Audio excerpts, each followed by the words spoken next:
¿Por qué Jesucristo vino a predicar el Evangelio de la paz, el Evangelio de la verdad, a un grupo de personas que conocían de Dios, a un grupo de personas que habían sido elegidos, a un pueblo quizás insignificante,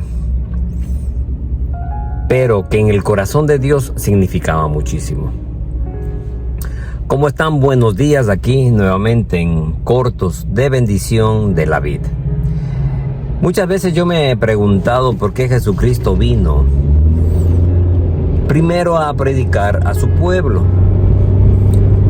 Él mismo dijo muchas veces que él había venido a los hijos de Israel, a su nación, y que en un momento dado o en un momento determinado los gentiles iban a tener la opción de poder también escuchar de ese plan de salvación, de ese evangelio de la paz.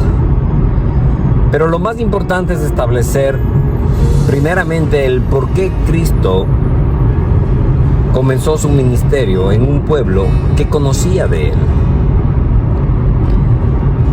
Lo más importante que podemos establecer con respecto a esto es que Cristo vino a restablecer y a reformar un pacto que fue mal entendido por su pueblo. ¿Y por qué te digo que fue mal entendido? Es porque cuando Dios le bendice a Abraham y le dice: serás bendito y bendeciré a las naciones a través de tus generaciones, el pueblo de Israel, la nación de Israel, los judíos, habían cerrado herméticamente las bendiciones hacia el mundo que les rodeaba. Tanto es que las personas que no eran judías o que no pertenecían a la nación de Israel eran consideradas como perros, como lo peor que podía haber. A pesar de ser una nación que estaba conquistada en ese momento, bueno, y pasó conquistada muchas etapas de su vida, de su historia, pero al estar conquistada por Roma, no le había en ninguna manera quitado ese pensamiento de que el resto eran perros y ellos eran los escogidos por Dios. Entonces, Cristo vino a restablecer y a reformar el pensamiento que ellos tenían, que la nación solo iba a llegar para ellos. Y Jesucristo tenía que romper todo parámetro mental en todos los líderes de Israel, en toda su nación.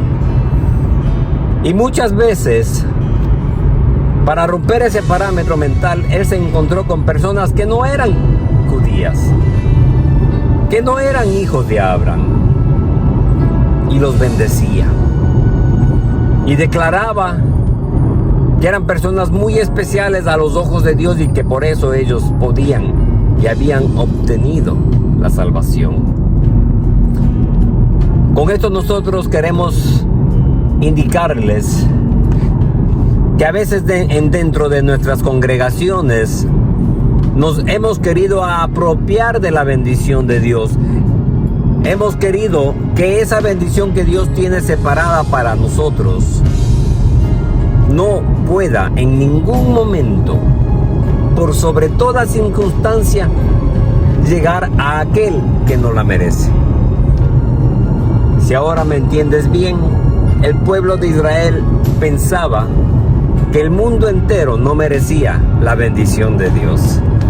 Y por eso Jesucristo tuvo que venir a su pueblo, a sus hijos, a su nación escogida, y hacerles entender que la bendición de Dios es para todos.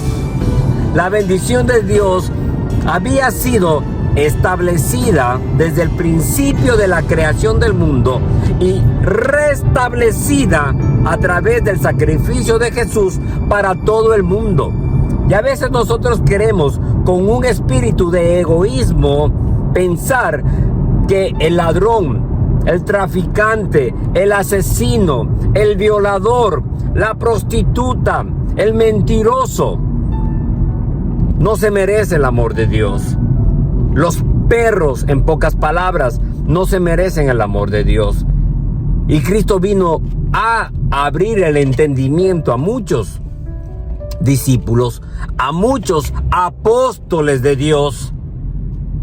Y les dijo que la bendición era para todos. Pedro mismo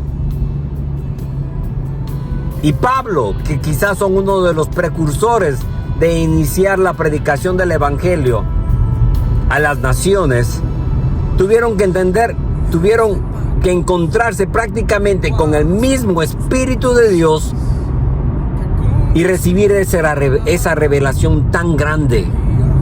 Pablo recibió la revelación de que la pared que obstruía y que dividía al mundo con los gentiles había caído. Y Pedro recibió la revelación de que todo lo que Dios había bendecido tenía que ser capaz de recibir la bendición a través de las predicaciones de ellos mismos. Entonces, hermanos, con esto nosotros te entregamos que el evangelio de la paz, el evangelio de la verdad, el evangelio de salvación es para todo el mundo. Nosotros no podemos apropiarnos de ese evangelio de salvación. Podemos estar criticando a nuestro vecino sin irnos muy lejos de las fiestas que tiene, de las amanecidas que tiene, de cuánto toma, de cuánto baila. Y el Señor ya tiene preparado un plan de salvación para la vida de él.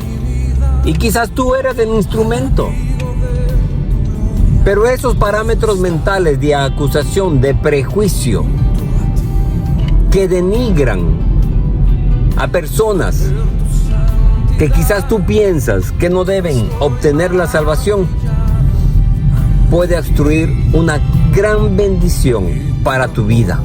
Porque es para tu vida. Porque el Señor, ten en cuenta que si tú no lo haces, lo hará con otra persona. Pero igual será bendecida en el poderoso nombre de Jesús. Con esto nosotros nos despedimos, hermanos, y nos estamos viendo en los próximos cortos de bendición. Muchos saludos a todos. Cuídense mucho. Bye bye.